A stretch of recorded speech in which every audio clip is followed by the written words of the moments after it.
Assalamualaikum warahmatullahi wabarakatuh. Bismillahirrahmanirrahim. Alhamdulillah. Alhamdulillah hamdan katsiran tayyiban mubarakan fihi kama yuhibbuna wa yarda. Asyhadu an la ilaha illallah wahdahu la syarika lah wa asyhadu anna Muhammadan abduhu wa rasuluh. صلى الله وسلم على نبينا محمد وعلى آله وأصحابه ومن تبعهم بإحسان إلى يوم الدين وبعد.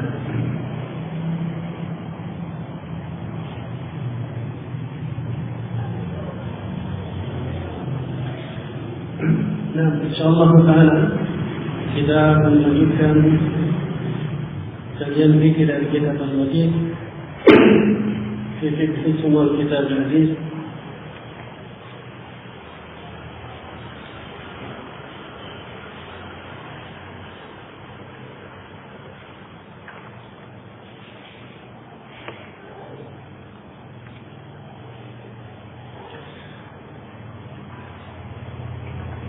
Insyaallah taala kita meluahkan pembahasan dari poin al-yaqdi man taraka salat amdan hatta kharaja al-duha. Apakah mereka yang meninggalkan salat secara sengaja sampai keluar waktunya ini bisa diqadha? Dan ini sudah kita bahas al-khilaf bain ulama, dua pendapat yang masyhur, dan insyaallah taala kita ikut berpendapat ke para ulama yang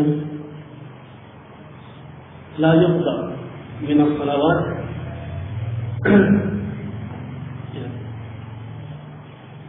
illa ma kharaja waqtuha bi udhur. Jadi tidak ada qada bagi mereka yang meninggalkan salat sampai keluar waktunya tanpa udhur.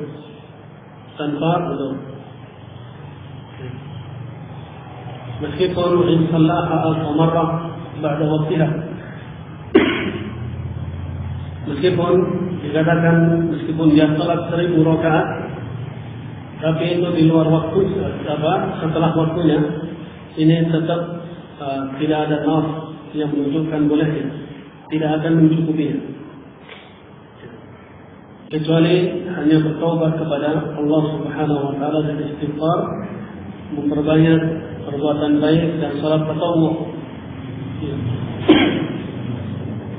Mudah-mudahan Allah Subhanahu wa taala mengampuni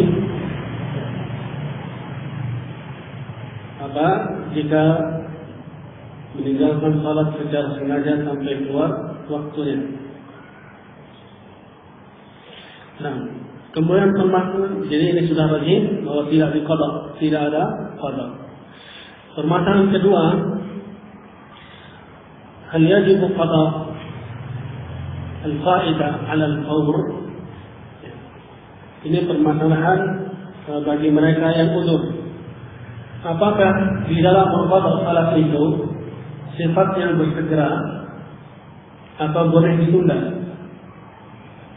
Jadi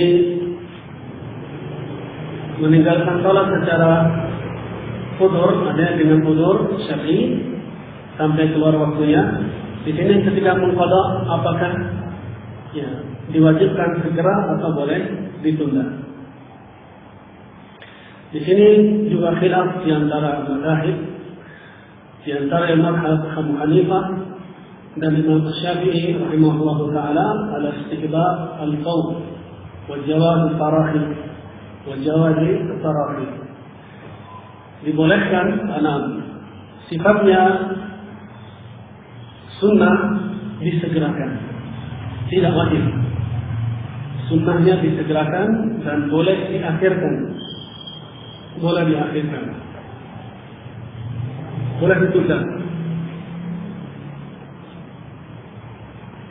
dalam mengqadha. Dalilnya bahwa Nabi SAW dan para sahabatnya ketika terjaga dari tidur beliau setelah matahari terbit, ya, kesiangan. Beliau tidak salat kecuali setelah pindah ke tempat yang lain. Keadaannya demikian. Jadi beliau tidak salat di situ. Ketika sudah kesiangan kena matahari terbangun, Nabi SAW tidak salat di situ, tapi pindah ke tempat lain. Nah, ini di sini tapi dibolehkan menunda mengqadha salat. Nah, pendapat kedua, wajib qaul, wajib disegerakan, tidak boleh ditunda. Adapun dalil tadi dari mazhab Syafi'i dan mazhab Hanafi bahwa pindahnya Rasulullah SAW ke tempat yang lain ini ada illah, ada sebab. Ya. Sebabnya dalam hadis itu sendiri kata Nabi, la ya'khudha kullu rajulin bi ra'si rahilatihi fa inna hadha al-manzil hadarna fihi syaitan. Ya, hendaklah mereka segera mengambil kendaraan masing-masing, ya, sebab tempat ini ya, telah hadir kepada kita syaitan. Di dalamnya ada syaitan. Nah, di situ baru Rasulullah pindah dengan para sahabat. Itu dianggap illah, bahwa dianggap al-mani, penghalang untuk salat, untuk qada fawriyah. Jadi penghalangnya salat di situ karena tempat itu dihadiri syaitan. Maka itu fala yadul ala masyru'iyatihi tarahi.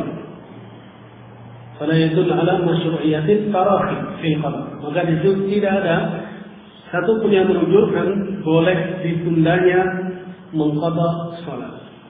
Di situ ada manik yang jelas bahwa tempat itu dihadiri syaitan. Kalaupun tidak, Nabi insyaAllah mesti salat di situ.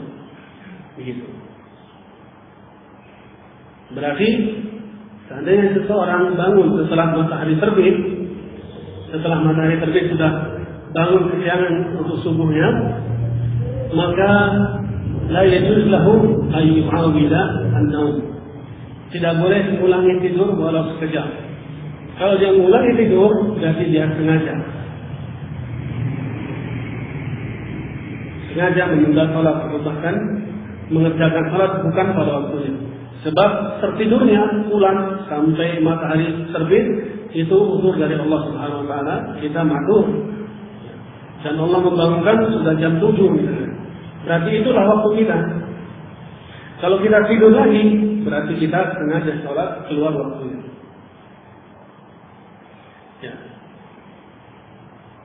Jadi tidak boleh mengulangi tidur hatta yusalli fa innahu waqtuha.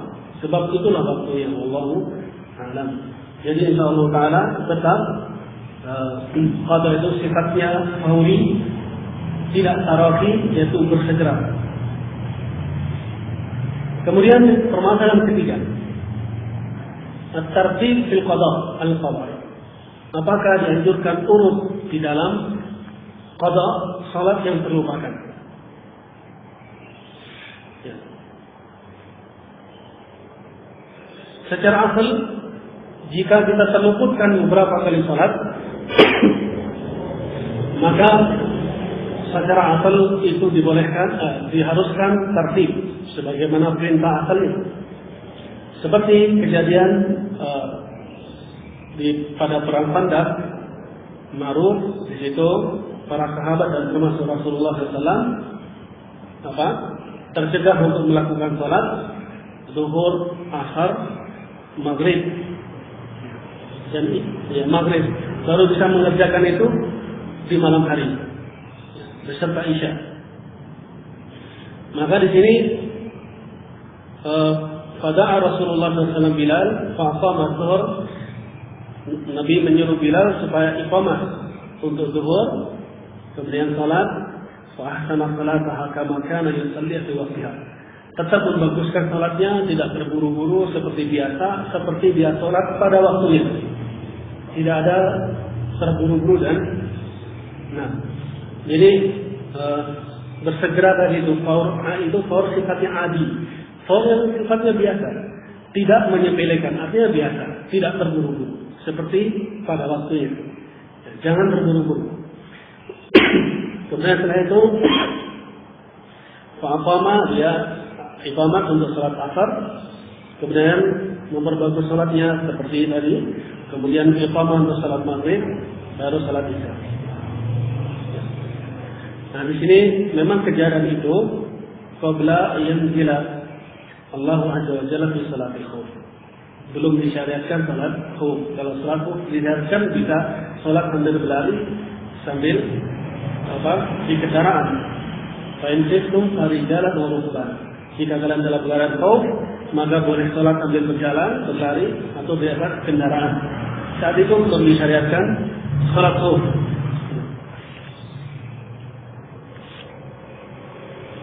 Jadi insyaallah taala jumhur ulama mewajibkan tertib fil qada al fawaid. Ya. Ikhtilaf bainahum fi tafasil. Kecuali ada berselisih ketika ada perincian. Ketika salat yang hadir waktunya sudah mepet, kalau kita mengqadha salat sebelumnya, ini waktunya habis. Nah, ini terletak khilafnya.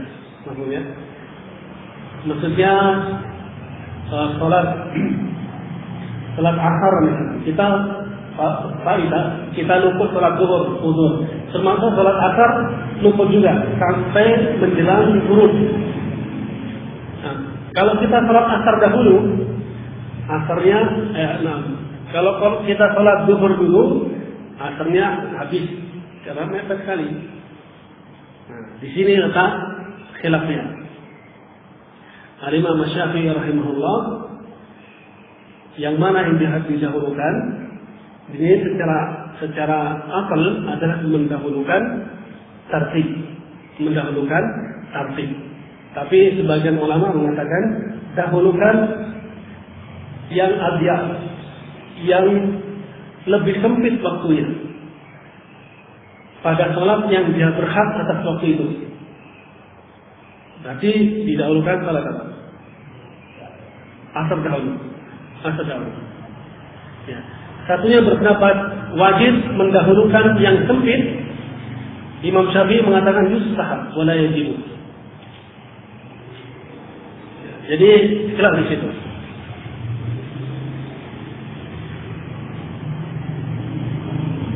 Nah,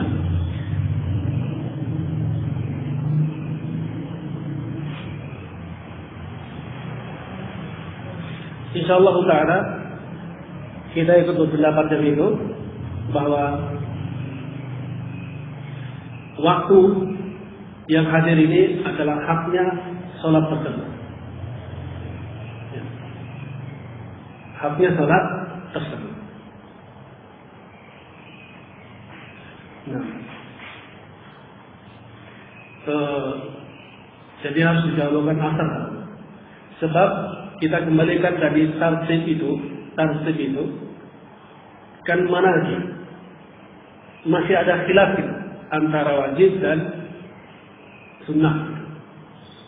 Jadi kita nazar kita bahwa yang lebih kuat itu yang berhak atas waktu itu. Di samping tartib itu sendiri terjadi manazil yang kuat antara sunnah dan wajib. Nah ini, maka itu kebanyakan para ulama memasukkan hal ini, kasus ini adalah salah satu dari yang menggugurkan tartib fil qada fawaid. Jadi asalnya tartib antara wajib atau sunnah ini khilaf, seperti yang diketahui. Dan ada sesuatu yang menggugurkan tartibnya ini. Di antara yang pertama ini, sempitnya waktu sholat hadir, sempitnya waktu sholat yang hadir, sholat asar tadi contohnya. sini yusbatu at-tartib, gugur tartib ini. Lianna fard al-waqt akad min fard at-tartib. Sebab yang diwajibkan atas waktu itu ini lebih dikuatkan daripada urutnya tadi. Kalau salat di atas waktunya wajib atau sunnah? Wajib bila khilaf. Tartib wajib atau sunnah? Dan khilaf. Nah dari sini makanya akad dikuatkan, dikuatkan ini. Haknya salat pada waktunya ini. Ya ini kita mengambil pendapat satu sisi. Terserah kalau misalkan untuk mutola'ah, antum mengambil pendapat satunya juga ada pendapat demikian. Jadi tetap sholat waktu yang hadir tadi, sholat asar, baru setelah itu nyampe atau tidak nyampe sholat waktu yang qadha, jadi sholat zuhur.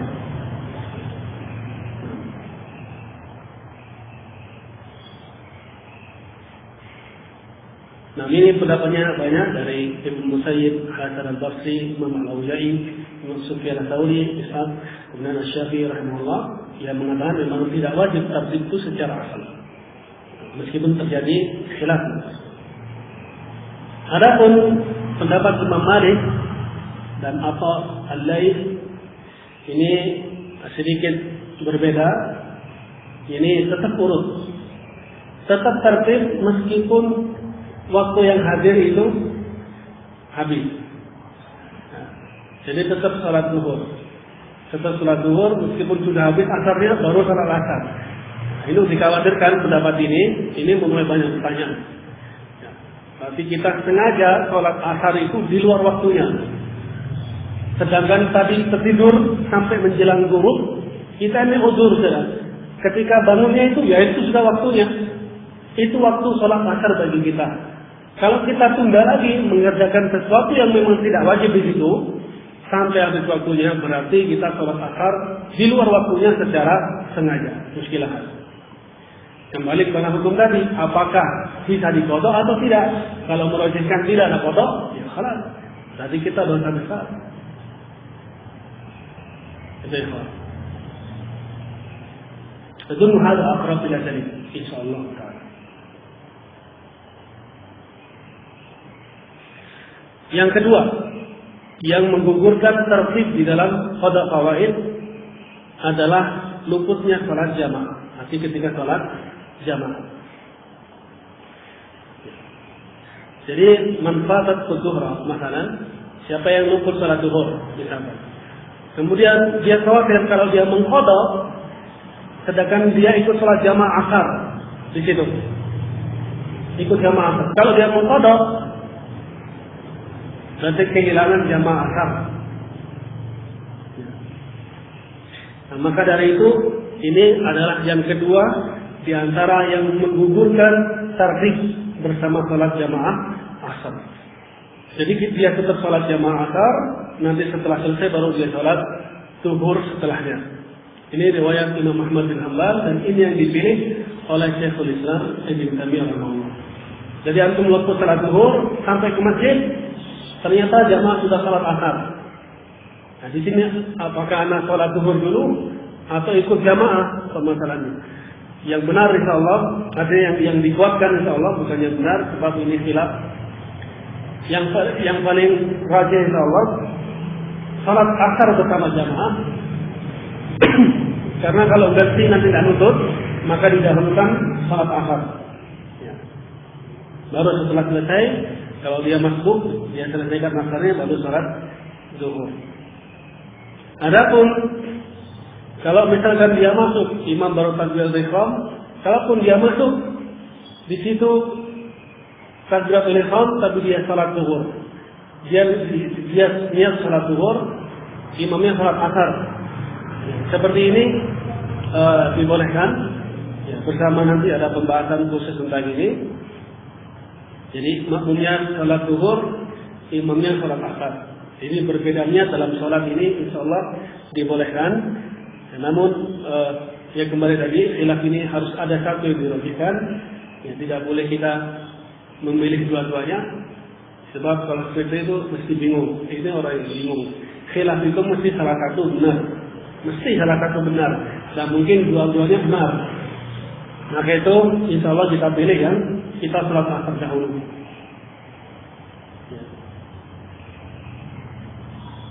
Kalau misalkan imam salat isya, kita salat maghrib. Nah, seperti itu memungkinkan kita ikut salat bersama imam. Kita safar, kehilangan maghrib, misalkan dalam masjid, ternyata sampai satu masjid sudah salat isya. Allahu Akbar, takbiratul ihram. Ya, saat itu kan tadi ilahnya kalau kita ikut salat asar, zuhurnya tidak.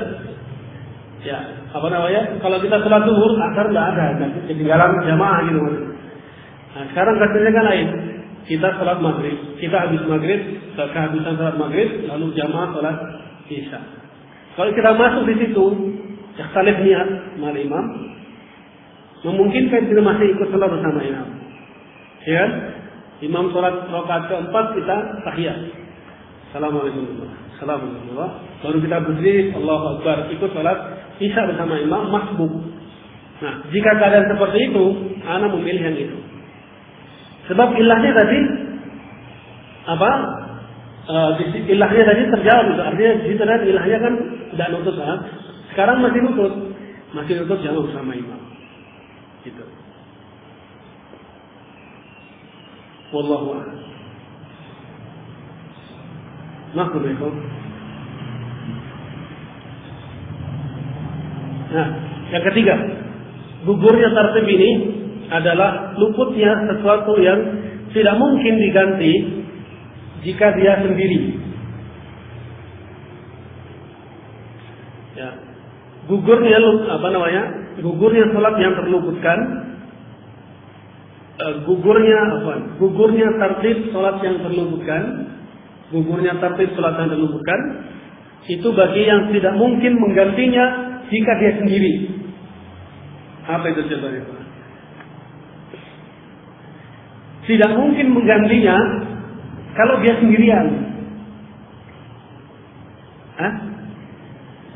Salat Jumat. Gitu.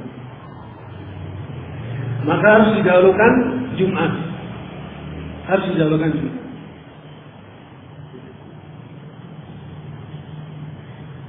Karena kalau dia mengakhirkan Jumat sendiri, gimana salat Jumat sendiri?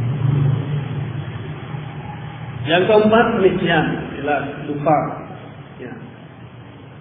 Lupa ini tidak ada hukum baginya. Rabbana la tu'akhidna in nasina wa akhtana. Ya. Juga berdasarkan hadis disahihkan Syekh Al-Albani, innallaha wada'a ala ummatil khata' wa nisyan wa mastakharu alaihi. Allah Subhanahu meletakkan bagi umatku salah, lupa dan dipaksa. Tidak ada dosa bagi tiga orang ini. Yang kelima, jahil. Bodoh atas wajibnya tartib. Dia sholat tanpa urut tapi dia jahil. Yang seperti ini insyaallah gugur. Ya.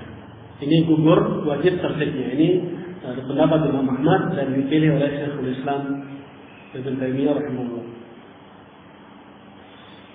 Nah, salah ya? Sudah, berarti 5 tadi yang menggugurkan wajibnya tertib di dalam mengganti sholat yang terluputkan. Permasalahan yang keempat ya. Permasalahan kelima, mengqada sholat yang terluputkan ala sifatiha, sebagaimana sifatnya. Kasusnya begini.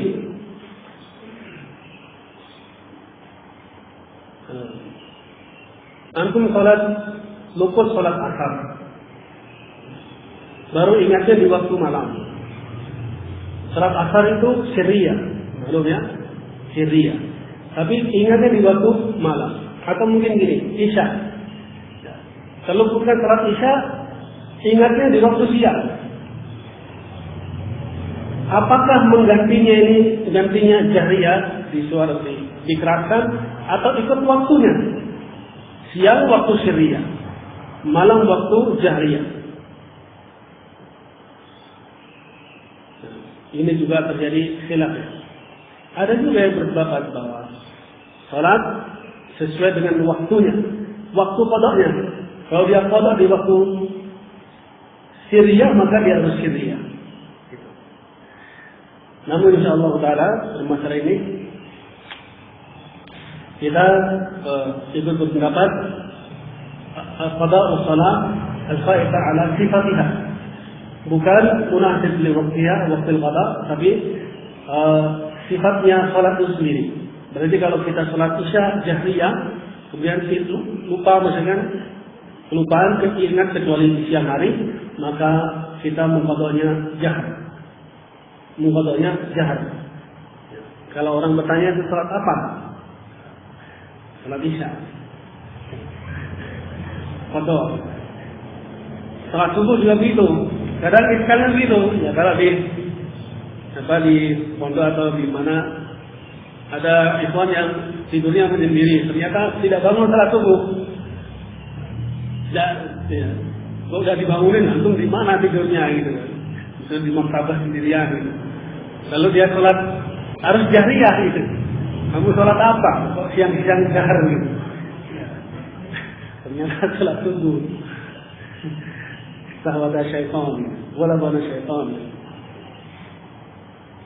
Nah, itu harus diganti demikian.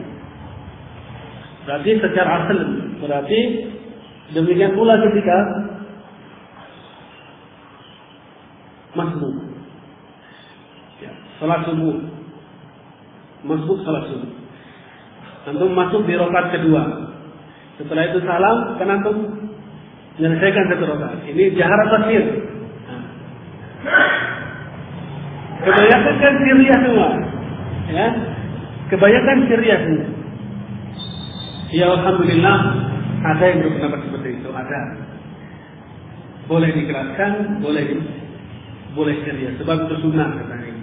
Namun secara akal harus jahriyah. Kalau tidak merubah salat secara sengaja, harus jahriyah. Takut fitnah, Ustaz. Jawabannya itu. Ini klasik. Takut fitnah. Kalau antum tidak ajari masyarakat, antum takut fitnah terus. Hanya sunnah mati.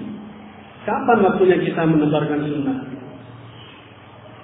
Justru kalau ada orang bertanya, kok begitu salatnya? Nah, ini yang saya tunggu. Ini yang saya tunggu. Pertanyaan ini. Baru kesempatan kita jelaskan sunnah. Tidak usah khawatir. Asal kita baik sama orang, kita sumringah sama orang, sering nyapa sama orang baik. Kalau kita sesuatu, mesti orang nggak takut bertanya, Mas, kok salatnya gitu? Saya dapat pertanyaan ini lebih senang saya dikasih duit, Pak. Saya dikasih duit 100 juta, lebih senang dikasih pertanyaan ini. Gitu. Ini yang saya tunggu, pertanyaan ini. Dengan itu akan terbuka pintunya.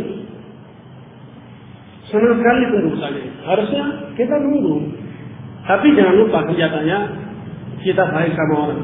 Kalau antum sudah mukanya merengut di depan orang, tidak pernah mengingat, sholat pergi, wala salam.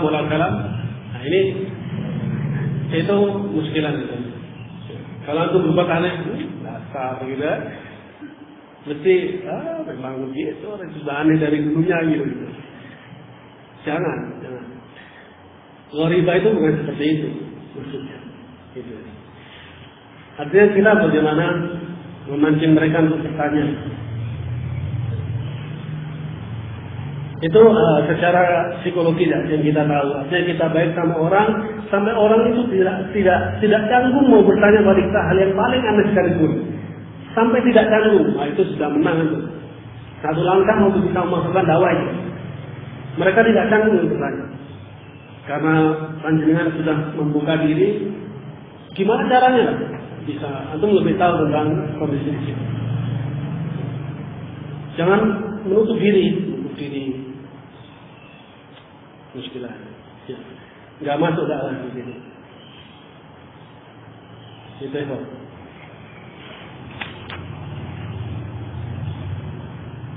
Nah. Permasalahan terakhir adzan dan iqamah. Dan ini Allah sudah ma'ruf, kalau kesiangan tetap kumandangkan adzan. Ya. Adzan apa itu kita lagi? Takut fitnah lagi. Seperti kejadian Bilal begitu. Ketika kejadian Bilal, Rasulullah kita kesiangan, itu kata Rasulullah berkata Bilal, fa'adhin nas bis salat. Itu orang-orang salat. Padahal sudah siang itu. Nyuruh siapa kan? Artinya ya, wallahu a'lam. Kalau harus berpendapat adzan itu fardu kifayah, maka tidak usah adzan, tidak batal.